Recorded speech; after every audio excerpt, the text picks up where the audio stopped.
right, and we're live. There's a lot of people who've talked about Pinyin out there, but, once again, most of them are Chinese teachers, and they're, I should say Chinese nationals. And so sometimes having a couple of Laowais talk about it can give you a perspective on it that otherwise you wouldn't have. The Pinyin chart is basically a mix of the initials and finals, right? So like we talked about the initials, finals, and tones in previous podcasts and previous live streams. So please feel free to check those out. Pinyin was invented in the 1950s as an attempt to increase literacy rates. And why were literacy rates so bad? Well, if you're aware of the history, in 1950, China had just gotten out of a number of wars. It was like Civil War, take a break from the Civil War to have World War II, and then World War II's over and continue the Civil War. And even before that, you want to go further back, the Opium Wars kind of led into the stuff before that. So it's like there wasn't a lot of education going on. There's a lot.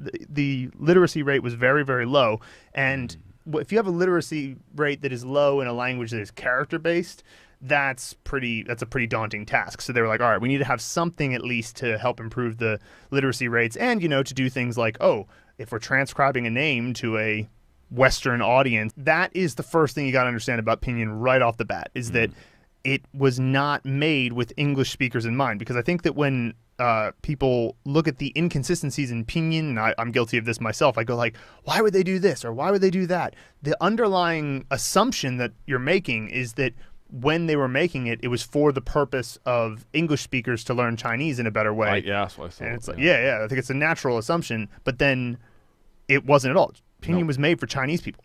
It was made for Chinese people. That's all you have to know that it's not going to be intuitive, because they're basing it on they're trying to fit the 26-letter alphabet into their Mandarin, sounds. It's sort of a round peg into a square hole, or square peg into a round hole. It's like they're trying to force it in a little bit, and that's why there's so many inconsistencies from time to time. So here is your Pinyin chart. So Luke, why don't you run them through a little bit about how they can understand this chart? I like it with the initials on the left and the finals on the top there. So it divides it on all of the finals and all of the initials, and I think it just works better. You can see all the grey here. This is where the combinations exist, right? So there's 409. I've heard different numbers there too, 413 or even higher. But 409 is, I think, is the good number. Now, if you actually counted these squares, I don't think you'd find 409, because some of them are so rare that they're just not really used. We should have really. If you can see LO there under the O section, law is incredibly rare. It's actually you could say it's I believe it's actually dialectical. It's not even standard perhaps. So there's not every pronunciation in front of you here. I just love generally just having this laid out. It's just like this is the entire language essentially in terms of pronunciation. Well, right, exactly. And it's like you think about that. Great. It's like you can fit everything onto an A4 page, and that's crazy. You could never do that with English. One of the things that we should take note of with Pinyin is the very top row. So if we look at the top row here, you'll notice on the left side of this chart that there's a null symbol, which if you've ever been in a physics classroom, just means that there is no return on a equation, or in a some kind of computer program might return null. Zero, basically. Yeah. Just nothing. And that means there's no initial. And that's in the official Pinyin way of understanding the chart. The only time you can have an initial, final, or tone, the only time one of them can be missing is the initial. And that's this first row here, which essentially means that these are just the final. Let's start looking at some of these inconsistencies that come up all the time in Pinyin. It's important to kind of categorize them into two different types of inconsistency. So there's one inconsistency, which is you'll have the same sound that is written a different way.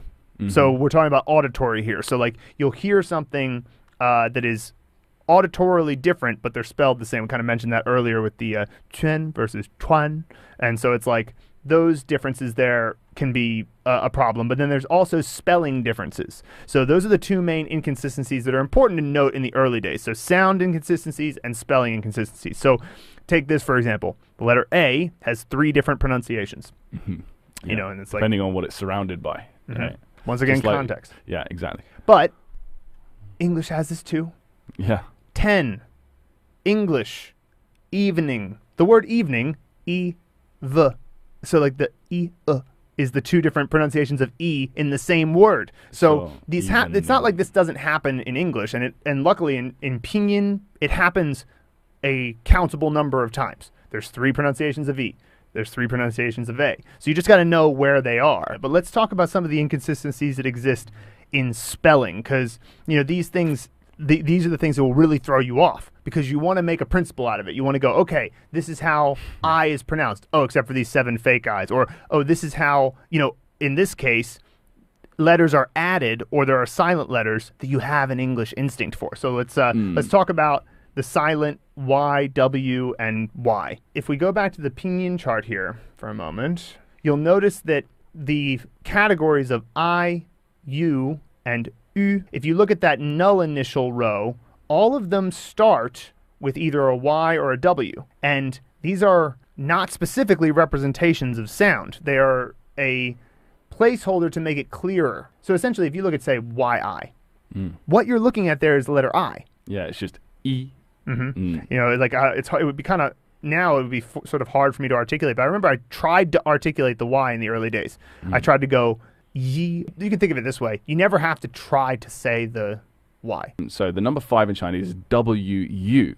Right. Which is just U. Right? If you look at the WU on there, on the Pinyin chart, it's not Wu. Right? There's also a very common Chinese surname, which is spelt the same in Pinyin as well, Wu. Yep. It's pronounced with a third tone, and it's actually U. Right? It's just like you're saying ooh. Right, it's this that's how it's done. But just like with the YI, that can throw you off. People and say yee, yeehaw. It's not done. But if you're practicing incorrectly, then you have to undo a bad habit, and so we want you to avoid that. I agree completely. I'd say like that it's like the Pareto principle is everywhere. The 80-20 rule, right? So 80% of Pinyin is a breeze, and you could logically put it together yourself. But then there's a 20% or maybe 10% there that is definitely the minority, of course, but it's so commonly learnt wrong and solidified and practiced wrong. These little rules and inconsistencies we're talking about today. So and it's worth spending that extra time learning that extra 20%. The reason, though, is because that's what's going to make you stand out. Yes, you connect with people better. You connect with people easier and smoother. Right, because I tell you what, right, even if you've got a really cool Chinese guy you're talking to or Chinese girl, whatever it is, they feel this sort of pressure, like, oh, what if he doesn't understand me and all this, and it adds like a barrier between you. Yeah. But if he hears you or she hears you've got just really sick Chinese pronunciation, and you're speaking smoothly, you're just one of the guys. You're more like on the same level. Once a Chinese person realizes that they can communicate with you at certain levels, then they really. And I mean, I view it as a treat every time I get to have a conversation with a Chinese person that goes deep, because it's just like they have a different frame of reference for looking at the world, which is clearly not a wrong frame of reference for looking at the world. They grew up in this totally different country with a different system and like different economics and all of these things. And they, in recent history had a pretty rough time of it, but are doing great now comparatively. I mean, comparatively, it's night and day. And so seeing how a Chinese person looks at matters of psychology, matters of world trade or something like that, it's just I'm always constantly fascinated by it. It's amazing having a discussion with someone about politics. It doesn't ending shouting.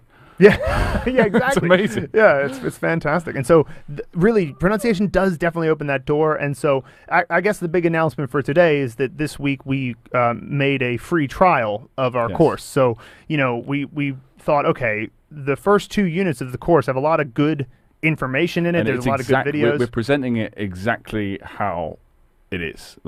So you're getting all the downloads, all the instructional videos, all the bonus videos, exactly how we would do it in the paid version. Because we're giving you the full experience.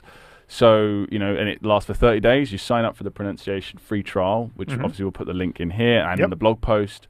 And you get to have 30 days just playing around with the platform. And that's how confident we are. Yeah, exactly. No obligation to sign up or anything. We'd like you to check it out because you'll definitely get value out of the first 2 units, even if that's all you do. And, check it out. It's free, and you can sign up anytime. We'll put the link in the notes, and we'll just leave it there for today then. As usual, if you have any questions whatsoever, this is, of course, going on Facebook, so you can just message us on Facebook. That's fine. And support@mandarinblueprint.com. You can also find us there. We're always around. Thank you so much for watching today. We're Mandarin Blueprint. I'm Phil Crimmins. I'm Luke. And Neil. and we'll see you next week, same time. See you guys. Bye bye.